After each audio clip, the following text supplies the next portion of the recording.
Dear friends, welcome to our little program on Padre Pio TV in the English language. It's great to be with you again this weekend. And of course, this weekend is the first Sunday of Lent. We have had Ash Wednesday this week, where each of us was sealed with the Holy Ashes. And that, of course, is a tangible or a very visible sign on each of us that we are going to try and do something special for Lent, make a sacrifice, make a difference.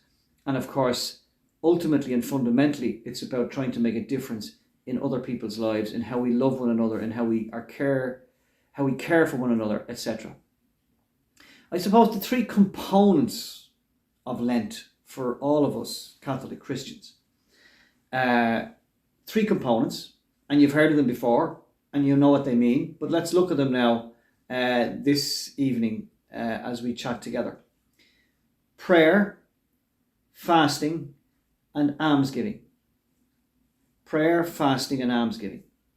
Let's not look at them in that order. Let's look at them in, as they say, in reverse order, or at least in just in an order that, you know, we can kind of just for a few moments discover what they mean.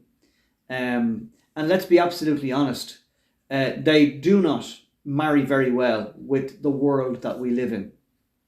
The world that, you know, calls us to power, to control, the world that, you know, sometimes calls us to riches, success, material wealth, the world that calls us to kind of beauty on the outside, the world that calls us, to accumulation, to more and more. The components of Lent, you know, scream at that in many ways, because the components of Lent really do urge us to look out for the other, and to look at beauty on the inside, and to look at moderation, and to look at things that will, maybe help us feel a little discomfort and a little challenged. Now, Lent is also, let's be absolutely fair, something where we can be conscious of people who are struggling every day, whether it's Ash Wednesday or not, people who have a challenge in their lives anyway. So prayer, fasting, and almsgiving. Let's look at almsgiving for a minute first, because that's something that I think, we all perhaps understand. Giving charity, giving alms, supporting the poor, supporting those who are less fortunate, supporting the marginalised. Very close by here we have the Capuchin Day Centre for Homeless, founded by Brother Kevin in 1969 for the purposes of giving a place of shelter to homeless men, as it was then, who left the hostels in the mornings and had nowhere to go all day.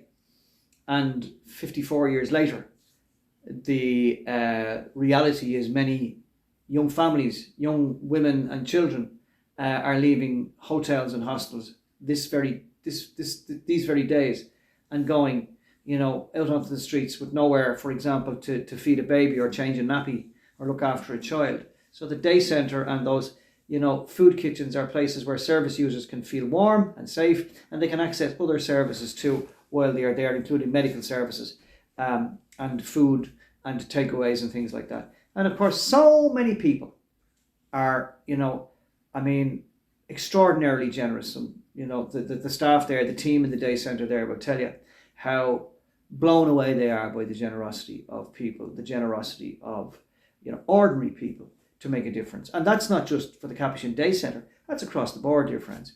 You just look at any of the charities, look at any of the organisations, look at, for example, the best and brightest of our young people, not just indeed in Ireland, but across the world, across Europe, going, to developing countries to make a difference, with science, with technology, with medicine, with engineering, with education, and so on and so forth, just being generous with their time. There are so many people who are really rolling up their sleeves, these days to send aid and support and, logistics and so on to Ukraine, going overland in trucks and so on. Hats off to them, and absolutely fully respectful of that level of almsgiving. Really powerful time of the year, season of the year to look at almsgiving. Fasting. Fulton Sheen, Archbishop Fulton Sheen, Venerable Fulton Sheen, once said, we diet for the sake of the body, but we fast for the sake of the soul. Fasting, is, of course, is not something, again, that, you know, the world will fully understand out there. But elite sports people, for example, our soccer stars, our Gaelic football stars, our rugby stars, our athletics people, our track and field people, you know, our sports, you know, people, they go up without, they deny themselves in order to keep themselves fit. You know, they will not eat the wrong food. They will not drink alcohol. So we do understand in some ways, even though the world doesn't support it, in other ways, we do understand what it's like to deny ourselves. And fasting, of course, in the religious sense, is there very powerfully, you know, to help us plug into the fact that there are people who have no choice. They haven't any food. They are hungry. They are starving. And there are starving people and starving children out there. Some very close to home, others in developing countries. And so fasting is a way for us to kind of, to make a preferential option, to understand in a very tangible way their struggles and their crucifixion, you know, in terms of what they have to go through. Fasting, obviously, it can go hand in hand with abstinence, you know, fasting and abstaining.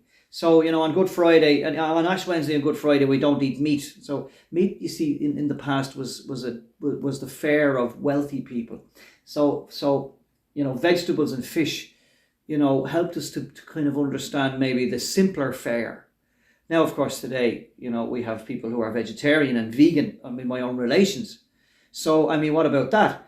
You know, so maybe there are other ways we can kind of experience abstinence. Like, for example, abstaining from social media, abstaining from alcohol, abstaining from, you know, smoking and things like that.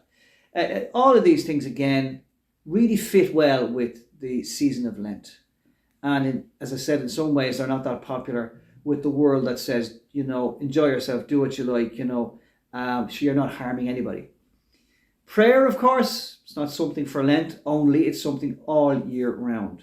And of course, prayer is a way in which we can really get a flavour of, you know, how Jesus went through the 40 days. I'll show you something. I'll just show you this here. It's a kind of an image of Jesus in the desert. And Jesus is on his own. And he spent 40 days in the desert. And of course, during that time he was tempted. But the angels came and they ministered to him. And of course, Lent is, in a sense, the mirror of all of us, you know, in the desert, you know, being challenged, being tempted. And, you know, we keep at it. We persevere, we keep it up, we try to be with Jesus in that desert time. For all who are in the desert, anyway, for all who are struggling, for all who feel alone, we will pray during this season of Lent. Let's look at the things we can do for Lent and the contribution we can make to one another's Lenten journey as we hold each other through Lent, as we stay close to Jesus Christ, who suffered, and as we focus in on, especially, you know, the great week of Holy Week and Easter time. We'll talk about this more next time. Let's not forget we'll talk about the popes as well as we continue on our journey towards Lent. God bless and thank you, and have a good Lent. Let's pray for each other.